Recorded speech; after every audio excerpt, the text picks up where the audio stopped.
So I give you a question. Yay! Let's start.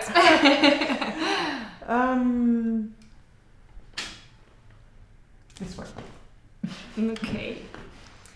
So, how has HIV and its stigma affected my love life? Oh, interesting question. I decided to disclose my status upfront. And that's not always easy, but for me, it worked. Do you mean, what do you mean exactly by upfront? But like upfront before you have sex, or very close before you get involved with someone.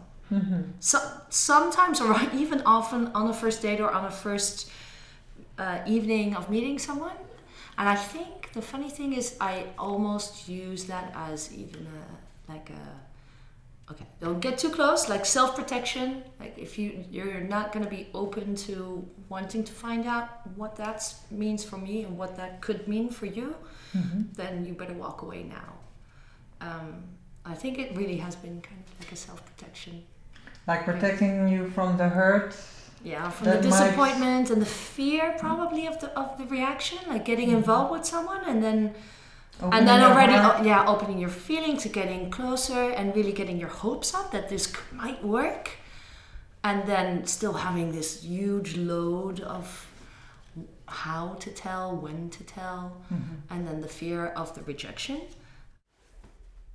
So is it something, I'm really curious because of course I deal with the same situations.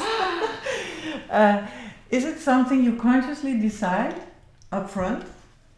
Or is it something you decide in the moment? Because I decided more in the moment. I didn't, like, before meeting a guy, like, made a conscious decision whether I would tell or not.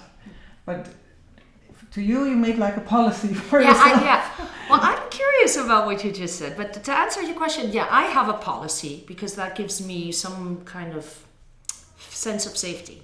So it's happened a lot of times when I wasn't in a relationship that I'd go out, and especially when you're out and you're dancing and you're drinking, it's nice to meet someone and end up kissing. So I've done the kissing bit without disclosing. So it's not like a policy of kiss and tell or tell and kiss.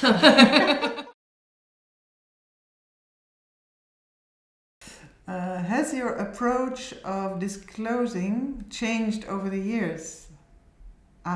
Okay. In a way, maybe unconsciously, but I felt the need to explain myself, like to not even defend that I was not guilty, Yeah, that kind of justify why. Yeah, like, but I started explaining, like, it can happen to everybody, And then I realized that, hey, actually, this is a way of... I'm still reacting to guilt, possible guilt in the other person. Yeah. And actually, I don't want to do that. Good. It feels like, no, I don't like to do that. Yeah. There's nothing to, I don't have to fix the other person's guilt question. Yeah. And I want to honor the question, and I want to give space to the other person to explore the question, Although I must say I don't like the question is whether or in your case, is Pauline guilty or not? Yeah. But it's human.